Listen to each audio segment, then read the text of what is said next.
Okay, so this is another bit of a challenging week. We kind of had things interesting here. We've been trying to do the parsha more or less, but then the recordings don't work, so, however challenging it was, it doesn't matter. But this week in Eretz Yisrael, it's going to be Behar, and Chutzot it's Emor.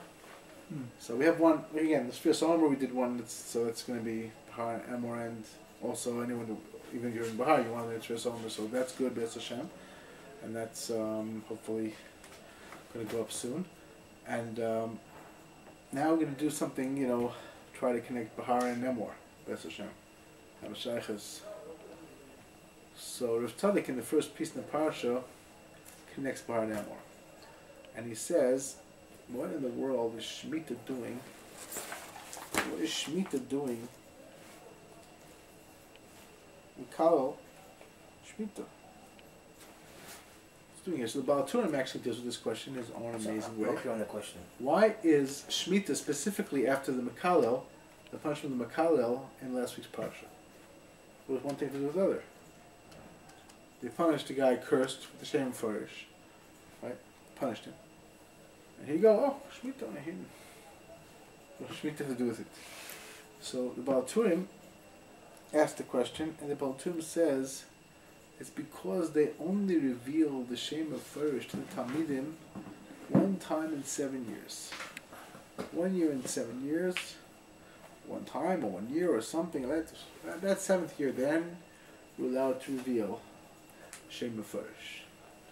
Mela has a shaykhs. Shemitah, Ki'ilu, I guess. Shemitah was a time when you reveal Shem Farish Ki'ilu, I guess, the Fizeh. What is the Shem Farish? Is it the 72 letter name? L'char is a 72 letter. Yeah. And vowelization, of course.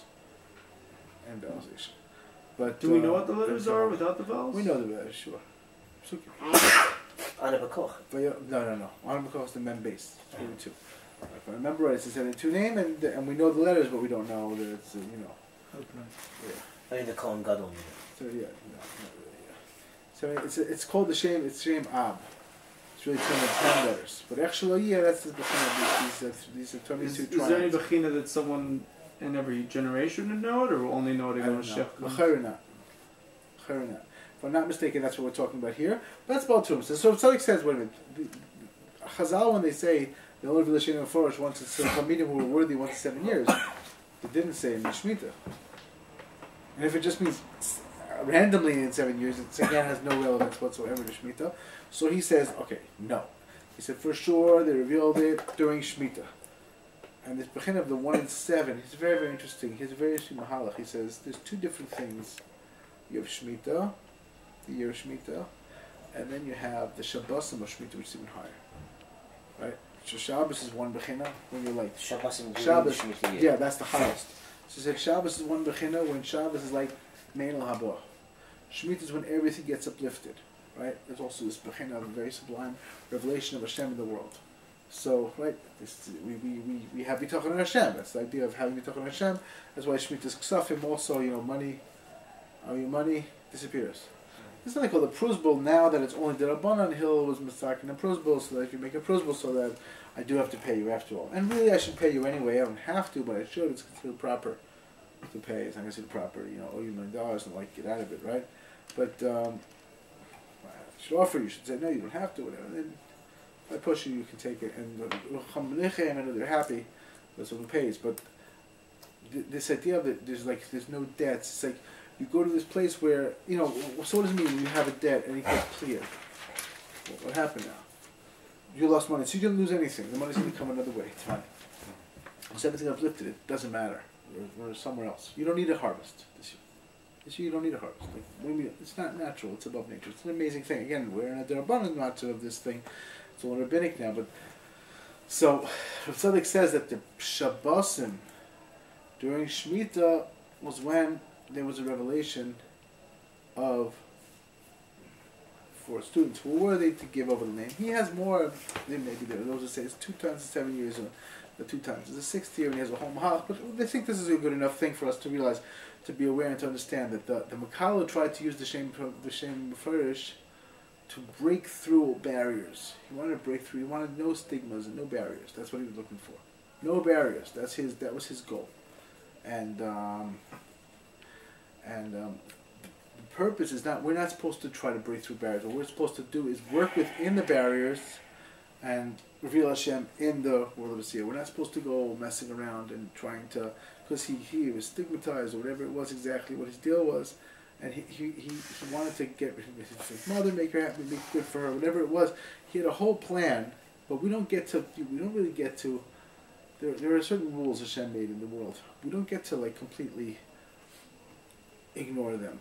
We have to work within them where we can. So, for example, every person that did, I forgot who brought this down from the Baal Shem Tov, if a person is supposed to serve Hashem in nature, he's not allowed to try to serve Hashem above nature. And if he can serve Hashem above nature, he's not allowed to serve in nature. You have to find for your own way. Some people. But if you can serve Hashem above nature, then you're not allowed to serve Hashem in nature. You have to go above. If you can do a 12-hour davening or something, or a 12-hour learning session, focused and like intense, and you get the koichas to do that. Yes, that's your bechina. Who told you not? That's what you need to do. But usually the people the opposite. We're not holding. We think we can or we should, and we shouldn't. We can't. It's not Hashem. Hashem wants you to serve in teva, not without in your nature to feel what you can do. So you're not supposed to be the Baditcher who fasted on his feet the whole Yom Kippur, crying and fiery and davening, and then after Yom Kippur he made Abdullah. Everyone was amazed. This guy, he did the whole Tillim all right. He didn't stop. On and on and on. Shush Yaakov, he said he was a young man. He writes that he saw the story himself. His father wanted to make Abdullah, and then he collapsed. He fell on a chair. He said, my heart. And there was like, while the guy's standing on his feet the whole time, 24 hours. He down for the Amid for Kol Nidre, and then Ma'ariv, and then said the whole Tillim twice, the whole night with the fire, and then the fire continued Shachris, and Elaine, and then Musaf, and then everything, till Neila, and then Ma'ariv. And then Abdullah also on fire, and then of course he's collapsing. He ran to give him a cake. He said, "No, bring me a Masechah Sukkah. I haven't learned in 24 hours. I'm dying." So he was like, and the Shushaka was like, "What?" So he said, I kind of crawled in the room where he was going to be staying. He said the Yid sat. He said I was up till like 2 in, and he's like pounding Daf Gemara Rashi Tosas Sukkah. I'm like, what the? He said I finally dozed off like 2 in. He said I woke up like in the early morning. He finished Masechta, closed it, kissed it, and went to the down. He said, and then I found out that was the religious Baditcher. Like this man was not in Teva, the Baditcher. This man's not in Teva. That's not a Teva thing. No. 36 hours and he's fine. He's like, I'm dying. I need Gemara. Whoa! You were like, what? And he was saying, that doesn't matter. I don't care about that. I forgot who it was. Also, his father brought him to Rosh Hashanah davening. There was an elderly rebbe, one of the tzaddik. I don't know who it was. He was slumped over. He couldn't move. Very old, frail man. And the English, he's like 5 years old. He's like, Tati was going to daven for the Amid. The Rebbe usually down, but this Rebbe's like, he looks like, he's like, we need the Rebbe. He's like, the guy cannot get out of his seat and say anything. And he came to the daven, and he got up, and he's jumping up and down. And he's like, and then he's finished down again. He's like, he can't move. It's like, wow, that's unbelievable. Like that's what we're trying. So there are different yanim and bechinas, and we have to serve Hashem with our bechina. But every person has their time when they're able to access Al Haba, that Shabbos, when they're able to access a little bit above nature. Also on Shemitah, Ramat Valley said, well, if it's really Shabbos in the land, why can't you do any melech? Shabbos you can't do any melech. So what happened? So he said, there's two bechinas. Shabbos you go up to the very highest place, what's completely above nature. So you're not allowed to do any melacha, haba. If you want to be exact, like in terms of specifics, you go up to the very highest places above nature. You're accessing the highest worlds, Chachma, Bina, whatever these things mean, right? He said, Shemitah, you go to a place called Tiferes, Shem Bavaya, but not even higher. The sources, whatever the source of these bechinas. So that in that case, you don't do any work of the land. You don't do things in the land, the lower bechinas, right? What's below Tiferes? And that's Chod Yesod, which is action. What the Gra says and the Baltanya says. And that's Chod Yesod is action. So action, that's called action. So action, you can't do that type of action. You could do malach in general, just not this malach in the Adama in the lower level. That's how he explains. So this is our job. Our job is to make sure that we make Kiddush Hashem. Not Makala, a person shouldn't be Makala Chas V'Shalom. A person Makala, the Ramak says that when you look at someone doing something good and maybe even doing something better than you or what you can't do, and you say, wow, you're happy for him. He said a little bit of that schut rubs up on you, rubs off on you. You get a little bit of that also. And if you don't, then it's the opposite. You lose the opportunity to grab hold and to get a hold of it. And you know, the Ong Shabbos, the beautiful Ong Shabbos. I love Ong Shabbos, so beautiful. He said, I do love the Ong Shabbos. So Ong Shabbos, not the best for Ong Shabbos, though that's very beautiful as well. But it's the same for Ong Shabbos from Armi Zelachov on Mesech Shabbos on Mishnayos. So the Ong Shabbos says that you're allowed to borrow things on Shabbos, but you can't say halveni, which means more long term. You're not allowed to say that language of lend to me, whatever they have a different lashon. The language means a long term. It's not proper for Shabbos, right?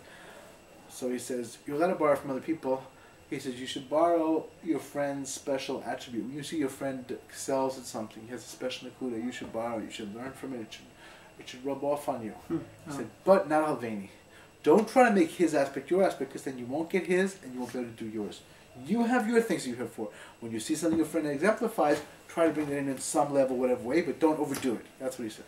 How much did he do it? Huh? How would you do it? Say it wasn't. How would you do it? I see somebody, and and again, it's the idea of the Shabbos of connecting to the Haba. I have to see every person if you have to feel where they are. But like when you see somebody out who excels in something, you have to try to say, "Well, I also want to do something to this effect. I also want to get to that place." See, someone's Danakov schools. Say, "I have to be Danakov schools." That doesn't mean if his Makuda is very much Danakov schools that's your Makuda. Your Nakuda might be different. Every person has different. It must possible to borrow. Yeah, that's the whole idea. It's possible you see somebody, you grab hold of it. You don't have to ask. You see something, you get a hold of it. You grab hold of it. Down about it, but not too much. He said it shouldn't be too much focus. That's this idea. So no klaus. Person should be makala. When you're makala, a person makala, he loses out. Kosh came with Seamus is like, whoa, it's a completely, you think you're going to do something, you're going to mess things up. You don't get to do, you can't really achieve anything with Klala. Bilab is Makala. Right? People, the Klala is not, it's not our thing. Klala is normally, Klalas do not, it's not the way it works. Generally speaking, you need to find bracha, you need to find good, you need to find positive. That's how you make things and move things forward. Right. So that's a little bit about Emor and Behar. He said a klala using Hashem's name, or he was trying to use the klala against Hashem? The Shem Hashem. He's Makal the Shem Hashem. He wanted to break the barrier between Asiyah and Yitzirah, if I remember right. What does Makal mean? Makal means to curse. So he cursed it, I thought so. So he cursed the Shem Hashem? Ki'ilu. But what he was trying to do was to break the barrier between. How did he expect to do that by being gum? Generally, because he was very let's say very technical about it. Like theoretically, it should work. So he's like, no. Why? I don't understand the Havamina. Why it would work? Why would it work? How is the mechanism? Why should it work? Well, it seems like he's just trying to break the whole system. There's a limit. He wants to break it. It's a limit. He's limited. There's a limit here. And that's it. You want to go to Yitzhak, you have to work. He's like, no. I don't want to work. I want to break it down. Break down all the doors. It seems like he'd just be destroying everything. Not only the limits, but everything. You need to have limits. That's the way it works. You do not get to determine and decide that you're from the Malachim. If you're not from the world of angels, you don't get there just because you want to be. And a person, all of these inyanim, maybe we spoke about this, I don't remember. The Ravi says there's something called Kabbalah Masses. Kabbalah Masses comes from the world of Asiyah. He says it's very dangerous. Doing actual, this is very dangerous stuff. There's a special school list for people who do this. On these school lists, you don't want any of them. None of the above. That's you. None of them. None of them. Not interested. See the people who skirt around there. They don't exactly call it. Say, well, it's not called Kabbalah Masses. Mamish, I do this, I do that. But I know a lot of people who did different things. Not a lot. I know a couple of people. Let's put it that way. A couple of people who did different shitas and had a lot of tzaros. One person died young. One person, kids off the derech. Very hard. Shem Yerachim. So you don't want to break the barrier between Tzira and Asiyah? That's, if I remember right, yeah. That's what he wanted to do. It just seems though like he's at the bottom floor of the building and he wants to get up to like the 5th floor or something. So instead of taking the stairs, he just dynamites the building. He wants to equalize. It's a normal thing. Listen, people want equality. How did I just don't get? How did he think he was going to get anywhere by destroying everything? It's like wherever he's trying to get to, he's like I he would think destroy I think that you thing. could even put it in a different context. Even today, you know, there's a big story going on about He wanted to destroy that wall. He about, wanted to break the barrier between the walls. about yes, but again, this idea of like equity, right? People say everything should be fair. Give out. Just give exactly. Just give it. Everything should be a give out.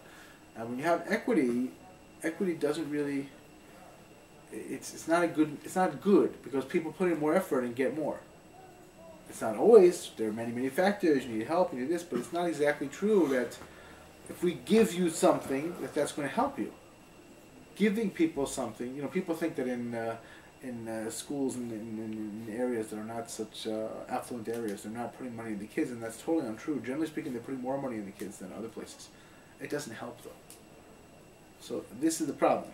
You can't perfect. You have to have barriers. It's like a muscle. You have an idea of like the muscle. You have to have a barrier. You have to have clear cut matzavim. This is you're here. Then you go here. Then you go here. You can't breaking things down. Even though theoretically you could break it down, it's not going to help anything. These barriers are there for a reason. They're there to maintain something and to make something. You can't just say, oh, you're having a hard time financially. Here, I'll just throw money on you. Well, the reason why this guy's having a hard time financially is he's not so good with money. He has a hard time. He can't get it together. He doesn't know what he's doing. He's confused. He just can't, whatever, for whatever reasons. It may be a lot of factors. It doesn't matter what. Might say he got a hard time. So it's not always the answer is throw money on him. It's not going to help. Teach him how to deal with money. Like again, my Theranos is the biggest stuck is to help someone and set them up, and that's the best way because throwing stuck on him is not a long-term solution. It's going to be more and more very often. If maybe he's getting together, let's hope Hashem will help him. Each person should get together and figure things out. So kivyachol is a bechina that's called this barrier, and he wanted to break through. Did he think the Shem Mefurash was the barrier? No, he wanted to break through the barrier through the Shem Mefurash. People still charge angels. They get angels to do things for them. There's money. Could be. There's such a But thing. he did something different, obviously. No, he was trying to. He was trying to access this world. If I remember right, between Asiya and Seer. And he wanted to go. He wanted to get above the world of Maisa. It doesn't matter what you did. It doesn't matter what you did. You did what you did. It doesn't matter. You want to go to the higher place. Your real self. The ruach. Does the klala Why like should it be nefesh? Why should his mother be stigmatized? She was with this Egyptian. He forced herself on her, whatever it was, and whatever she was,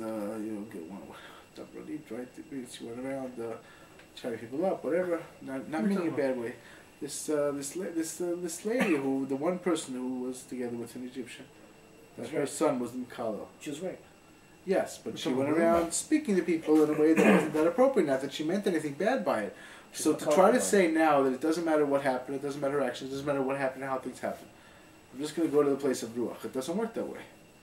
She said, why shouldn't it work that way? It's unfair. But again, unfair doesn't really... The problem with unfair is that it is fair. Just you don't see how it's fair. Because every person is doing a different job. It's the same as saying when you have a team of people and everyone's doing a different task and then you say, well, it's not fair. Why are you doing this? I'm doing that. What do you mean?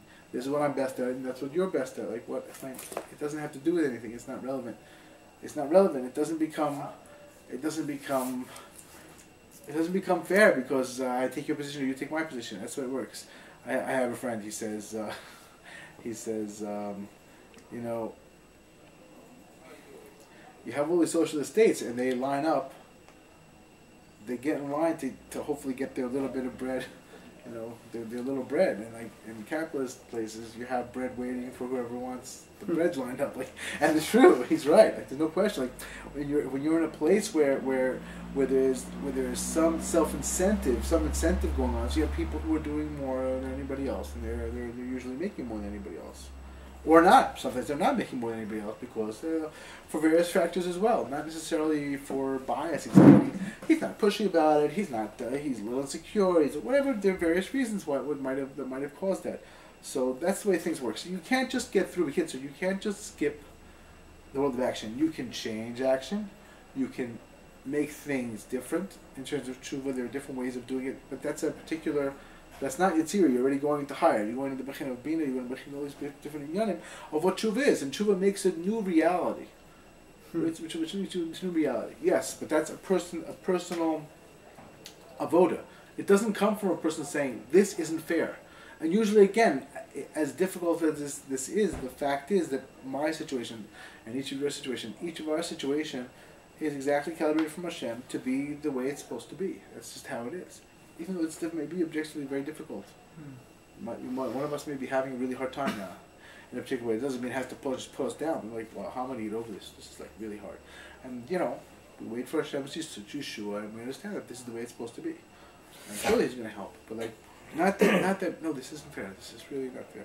No, this is not fair. It should be this way. It should be that way. No, it's fair. And it shouldn't be this, but it shouldn't be that way. And Hashem will help you Yeshua. You don't make your ishtalos and do what you can. And that's it right now. And that's it. You can't be in this place of I can't break through. And people do this all the time. On a miniature level, of course. They complain and they're angry and say, what is this? How is this? It's just not the way it's supposed to be. Generally speaking, most people in their Mikala is not going to help. There is an exception, which you might know, right? The Od Yisrael is well known. Even though he was the Od Yisrael, he loved every Jew. He had a mahalach of breaking the din by someone comes saying, Yeshua, and he said, what did you do that for, you idiot? And he started to like curse him out. And then the guy was like feeling like, oh great, now it's all going to be. And then he left and everything totally turned around for the better. It was like if he cursed you out, you knew everything was going to be okay. Like the best Yeshua. Which is weird. Again, I don't know. That was his mahal. But generally, the general rule is it doesn't work. Like the complaining just holds me back. It doesn't let me move forward. I need to move forward. And like I'm in a bureau. I'm in a clarification. It's not so easy for me. Each of us, we're all each person in his own clarification. It's this way. And it's. I have the first thing is to realize, accept, and say, okay, this is okay. And Hashem made the world, and like there's a lot of suffering. Like the cross says, the only way, and Rinach also, right? Every day you have to have suffering. He said the only way you get through life is suffering. The only way you get through it with your difficulties and your hardships is the things that are difficult for you, and you have to learn how to overcome that, how to sweeten those judgments, how to go further. And that's a very big limit. It's a very big limit, and I cannot get through. Like complaining and bringing this Mikalo stuff, it's not going to help me. Even if you have this great cheshbon, like really, no, but really, and this I'll do this and this will work. No, you have to build from the bottom up and work. And realize that the fact that I'm waiting through the difficulty, that in and of itself is the Yeshua. That's the way the Yeshua is. I'm on the way to Yeshua. I just have to hold on. On the way to Yeshua. So you say, well, where's Yeshua? I don't see the Yeshua. I'm a little, it's getting late. What's going to be? It's like, hey, listen, it's going to come. Hold on. Hold strong. Hold strong. Keep going strong. You shouldn't make tainas, but doesn't Ran brings up Ram Nachman would make all these tainas again? Yes, that's true. But you can claim. You have to know how to do it. And that's a very, very, very good, I think my wife actually sent this article a bunch of years ago about Elie Wiesel. It was her. Maybe not. Maybe I found it myself. I don't remember. I think she found it though. I don't remember. But actually, Elie Wiesel actually went to the Lubavitcher Rebbe, and he was like, they spent the whole night together. And very big kitzur. This is a little long, but like very, very big kitzur. How again? Must have been fascinating. Yeah, no, it was fascinating. It is. Maybe I'll send it to you if I find it. But very, very big kitzur. What the Lubavitcher Rebbe was tiny. He's like he got like something strange happened. He said after that he really got a renewal of emunah in a lot of levels. Elie Wiesel. The Rebbe said there. Elie Wiesel said that. Elie Wiesel. So Elie Wiesel, he said he's the only person who understands me about the Lubavitcher, interestingly enough. And he went in and he was like, "What is this? Children, this, that." And the Lubavitcher said, so he was like, he's the rabbi, he has to defend Hashem. And he was like, you think I don't have eyes and ears? You think I don't understand? And he tried to explain to them that there is a aspect of complaining which is authentic, where it's coming from a place of emunah, it's just pain. Because Hashem made us, this is what he comes out there in that tzidkas, I think, also the tzidkas about it, which is a very, very profound idea, which is that when you see suffering and you're like, this is just horrific. This is not acceptable. This is not okay. This is not perfect. It's not the way it is. That is because there's supposed to be a tikkun, and we're supposed to have Mashiach, and everything's supposed to be, these things are not supposed to exist, but they don't. That's the problem. We don't have Mashiach. So we're in this limbo where there's ups and downs and difficulties that we can't begin to explain and understand. We don't understand these things. So it's like, so turning around and saying, Hashem, you may be with these impulses. Well, like, please help. That things, like Moshe Rabbeinu complaining was authentic. Ravina want you to kill a stone. They were allowed to, but there was a foundation of emunah. You can't complain and not Kilo, I know better. You don't know better. You have no idea. You're like an infant, and your father and your parent. You don't understand anything. So this is the kitzur what he was tiny, which is a very powerful idea of like this inequity comes from something which is that we're supposed to be a tikkun hashem. We're supposed to be a tikkun hashem. Everything's supposed to be great. So when something's not good, it's like, what is this? How can this be? Because again, rationally, that makes no sense. Why should you say, how could it be? How could this be? Why should it be? Well, you have a contract or something? So it's like, no, I don't have a contract, but nevertheless, like, this is what Hashem does. This is the way Hashem. This is the way it's supposed to be. Rabbi Nachman also, in his own way, said his own beautiful things about like he made a. I don't remember the story now. It's a whole story about someone like this horrific, this really terrible, horrible person who did bad things, threw out a family in his domain. He had money, and threw them out. They had nowhere to live. Like, and then he had a son or something, some big Yeshua or something like it. And he's like, this is the way the world works. That everything's the opposite of what you think. You see things, they're the opposite. It's not the way it's supposed to be. Ki'ilu, kivyachol, from your perspective. It's like there's no fairness here. There's no. It's the way everyone has the challenge that they need, but it's not always easy. If it's easy, you're not going to get anywhere. We see that the whole time. You spoil a child, he doesn't get anywhere. He's useful to anybody. He can't do anything for anyone. A spoiled child is completely self-focused, and it's very hard to get him out of it. And he can't do anything. Oh, he's never miscan. It's like he's not miscan. He's not miscan because he's convinced that he's the center of the universe. And not even in a good way. At least someone who does something is much better. This is like even worse. It's just pathetic. So it's about Gaiva. He has a Gaiva problem. He needs help. Maybe he needs to be deflated. But he's doing things. He's moving. Okay. At least he's got something going for him. The person who can't do anything is like pathetic. Why you think you're the center of the universe? Why should you think that? What makes you think that? What's the base on? What does it Rebbe calls it? Tefillah B'din? Yeah, there's something called Tefillah B'din. Okay, Tefillah B'din. Very good point. I mean, Tefillah B'din. It's a different mahalach from this whole Makala B'din. Because Tefillah B'din is, and that's very good zushtel, very good point. Tefillah B'din. We're not talking about the Tefillah B'din like Pinchas. Pinchas came into the Machaneh, right? And he went, and he broke the whole koyach, he broke the whole power of the sitrach. He broke them to pieces, right?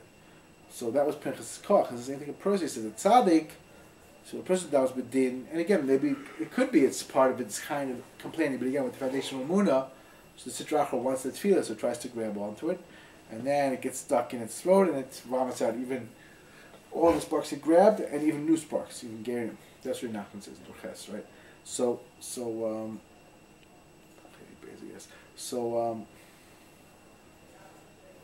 Nassim applies this to every person, though. He said that's why we find that a very gross avera, even though one sin leads to another, there were some people they just did tshuva completely out of nowhere. There's Daya, there was this guy who was another person who set up to go to this whatever this lady of this such a thing. It's like a lady of ill repute, and he set up that you have to pay a huge fine, a huge sum. Try it out, but sometimes you see it happens in your life. 100%. Gets to a low place and then. 100%. No, 100%. 100%. But this person, he set up a whole appointment, and he went all this way over. This lady had like 7 silver beds, and a whole matzah she did. I don't know exactly. I mean, it's not so hard for me to even. I don't know what you're talking about, Bechlal. In a different culture, I think. I don't know what it was. It's hard to even know what. It's not clear what was going on there, but there was a whole big matzah with these 7 beds, and people paid a lot of money to go there and experience it. And he had made an appointment, and he went, and he's like, as he's sort of taking over Tzidkas, he felt like it hit him. He felt like the Tzidkas are the Eidos of Hashem, and he's like, no, I'm not going to do this. And she said, no, I changed my mind. I don't want to do this. And he'd already paid. He's not going to lose money. She's like, I'm not going to let you leave unless you tell me your name, where you're from, and who you are. And she was very amazed that this person, usually persons, he's in a place, a very physical place, and this person he breaks out. He breaks out, and he just, no. And it's like an amazing thing. So she went and she did Geras, and they got married, and she asked, I forgot who it was, what I do. Still in Chazal. Yeah, in Chazal. She said, what do I do with the beds? So, who was it, Rebbe? I don't remember. He said, you used the B'Yisr, now use a batter. What do you mean, for husband? Like, again, it's like whatever, so like this. You say like same woman, same bed. Yeah, such a thing. And it's such a, he overcame it. He didn't sit with her. But like it's an amazing thing of the, what's amazing there is that Rav Nosson is usually a very gross area. Here, he paid his big fee. He went the whole way. What do you mean the city you saw Tzidkas? So it's too late. It's over. You're already in the Ruch. The Ruch has you in its grips. How did you get rid of it? How do you? The person he just did it. There's another one with this. I think Nassim Tzidkas was his name. Also an amazing story, beautiful. Maybe we spoke about. I remember about this this lady. The Chazal tell about somebody who he was very. He felt he made himself sick. He got very ill. He got very, very ill because he was very, very in love with this married lady who lived next door to him, whatever, who were in his neighborhood. And she's like, can I even talk to her? That will help. The doctor said that'll help him feel better. Can I even look at her? And Chazal were like, no, none of that. You don't get to be Mazal. This guy was very wealthy. You don't get to be Mazal in a Jewish daughter. It's not my way. She's a married lady. Forget it. Like, get over it. Get over yourself. And he didn't. So Chazal said, so there's a brought down this whole Maisa that her husband went to debtor's prison because he couldn't pay his debts, and she went to visit him. He's like, you have this wealthy guy, why can't you get me out of here?